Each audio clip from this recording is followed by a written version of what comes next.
Assalamualaikum warahmatullahi wabarakatuh, sahabatku para petani sawit, apa kabar? Semoga kalian selalu dalam keadaan sehat walafiat, amin.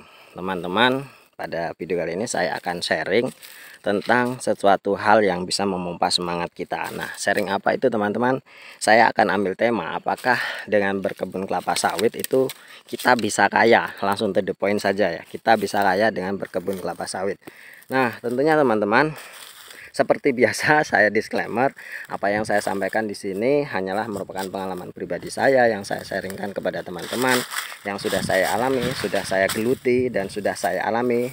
Saya sebagai petani sawit, kemudian saya sharingkan kepada teman-teman sebagai bentuk motivasi supaya teman-teman terus bersemangat dalam berkebun kelapa sawit.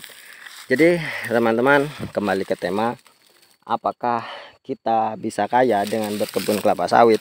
Tentunya profesi apapun pasti bisa membuat kita kaya. Salah satunya adalah berkebun kelapa sawit. Lalu bagaimana caranya kita bisa mendapatkan produktivitas yang tinggi dari berkebun kelapa sawit? Dan banyak sekali anggapan-anggapan yang mengatakan bahwa berkebun kelapa sawit itu memakan biaya yang cukup besar dan nanti kita akan rugi, dan bagaimana kita membiayai hidup kita selagi sawit kita ini belum berproduksi. Nah, bagaimana caranya? Itu yang harus kita bahas. Nah, teman-teman, memang berkebun kelapa sawit betul memerlukan biaya yang cukup besar dalam perawatannya. Namun segala sesuatunya bisa kita akali, kita siasati dengan trik-trik yang bisa kita lakukan. Salah satunya kita ketika memang tidak memiliki biaya yang cukup, lakukan penanaman secara bertahap. Kalau memang kalian memiliki tanah 1 hektar dan tidak ada lagi yang untuk dimakan, hanya dari tanah itu ya melakukan pembukaan lahan itu setengahnya dulu, 1/2 hektar.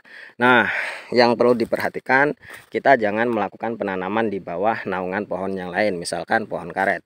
Kalau memang kalian ingin menghasilkan karetnya, lebih baik karetnya ditebang setengah, kalian tanami sawit secara 1/2 hektarnya terlebih dahulu, karena nanti pertumbuhannya akan jauh lebih cepat dan jauh lebih baik.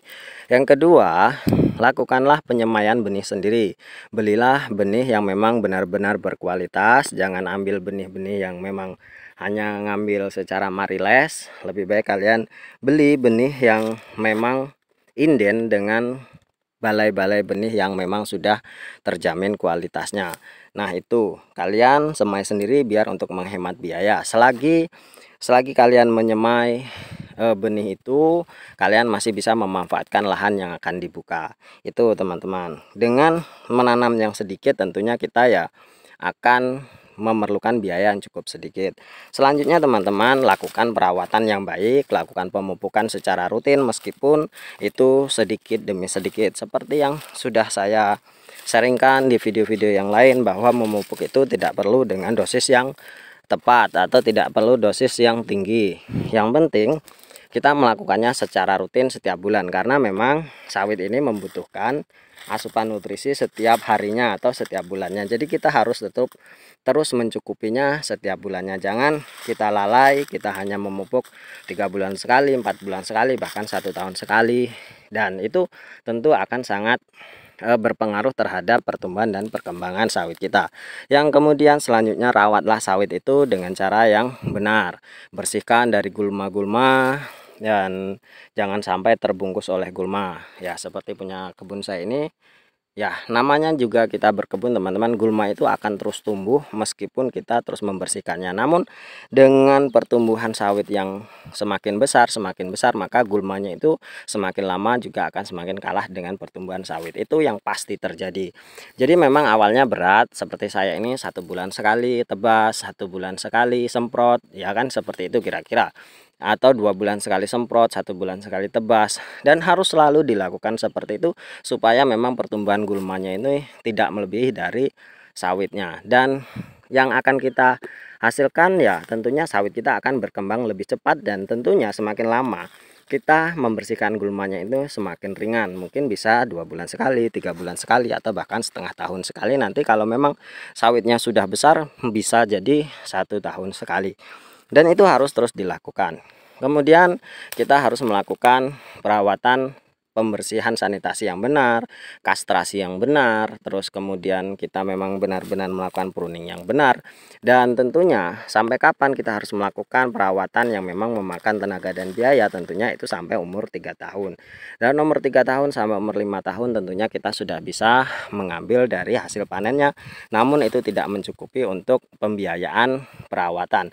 Dan itu sabar saja teman-teman, nanti ketika sawit kita sudah umur 5 tahun, sudah umur 6 tahun, di sana baru kita bisa menikmati hasil yang memang selama ini kita perjuangkan. Memang cukup lama teman-teman, tidak instan, tidak bisa seperti kita tanam padi, kita tanam sayur-sayuran, tidak seperti itu. Namun kalau dibandingkan dengan karet teman-teman, ya saya rasa lebih nikmat sawit ya. Karena karet itu bisa dipanen ketika umur 4 tahun hingga 5 tahun. Yang pertama, yang kedua, tentunya karet juga tidak bisa ditanam di bawah karet. Sebelum karetnya ditumbangkan, kita tanam karet di bawahnya tidak bisa. Kalau sawit, banyak yang melaksanakan tanam sawit di bawah karet meskipun itu tidak efektif, tapi masih saja dilakukan, dan tentunya sawit masih bisa tumbuh ketika ditanam di bawah karet meskipun itu tidak efektif. Yang kemudian, karet juga tidak akan bisa dipanen ketika kita biarkan saja. Beda dengan sawit, kita bisa memanennya hanya 2 minggu sekali, atau ya 2 minggu sekali atau seminggu sekali kita bisa bekerja ke ladang, ke kebun. Kalau karet tidak, kita harus setiap hari ke kebun, kita harus setiap hari menyadap dan seperti itu. Tentunya bagi petani karet juga ya tidak memungkiri dari karet juga bisa kaya kalau memang karetnya cukup banyak. Sama juga sawit juga, kalau memang sawitnya sedikit ya kita tidak bisa kaya. Nah, yang penting kita harus bisa memanajemen hati kita, memanajemen hidup kita, bagaimana caranya kita terus bisa menabung dan terus menabung sehingga kita bisa membeli lahan yang lain dan menambah kebun sawit kita. Semakin banyak kebun sawit, maka semakin mudah kita untuk memanajemennya teman-teman. Jadi ketika kita memiliki sawit 3 hektar, yang 1 hektar untuk perawatan, yang 2 hektar yang 1 hektar untuk makan, yang 1 hektar untuk ditabung. Dan tentunya teman-teman, hal seperti itu harus kita pelajari baik-baik supaya hidup kita ini memang benar-benar kedepannya itu menjadi berkualitas dan menjadi lebih baik. Karena teman-teman, memang sawit ini kita memanennya cukup lama, namun produktivitas dari sawit ini akan kita nikmati dalam jangka waktu yang cukup panjang juga. Ketika kita nanti berusia senja, sawit kita masih bisa berproduksi. Maka dari itu, mulailah dari sekarang teman-teman, jangan ditunda-tunda. Kalau kalian memang ingin berniat berkebun kelapa sawit, lakukanlah berkebun kelapa sawit dengan cara yang baik dan benar. Lalu apakah hasil yang akan kita dapatkan itu memang benar-benar mencukupi ketika nanti usianya sudah 5 tahun, sudah 6 tahun? Saya jamin bisa mencukupi teman-teman, apalagi kalau kita memiliki lahan yang lumayan banyak, ya minimal 3 hektar. Kalau 1 hektar tentunya hitung-hitungannya ketika kita mendapatkan 1 bulan 2 ton, satu kali panen 1 ton, itu sudah sangat baik. 1 ton baik, tapi menurut saya kurang baik. Kita bisa menggenjotnya hingga 1,5 ton per hektar per sekali panen. Misalkan saja harganya 2 juta, harganya 2.000, tentu kita kalau 1 ton kita akan mendapatkan 2 juta rupiah per sekali panen. Jadi 1 bulan kita mendapatkan 4 juta rupiah. Nah, kita sisihkan untuk perawatan itu 1.200.000 atau 1.500.000. Berarti kita masih memiliki keuntungan dari hasil kebun kelapa sawit kita itu masih 2.500.000. Dan tentunya berkebun kelapa sawit ini teman-teman, kita bisa bekerja paruh waktu atau bisa mengerjakan hal yang lainnya, bukan hanya berkebun kelapa sawit saja, karena memang kita panen bisa upah panen orang lain, kita tidak harus mengerjakannya sendiri. Berbeda dengan bertani yang lain, kita harus fokus di sana. Tapi kalau kita bertani sawit, hari-hari kita kan kosong. Nah, kita bisa bekerja yang lain ya sesuai dengan keahlian kita masing-masing.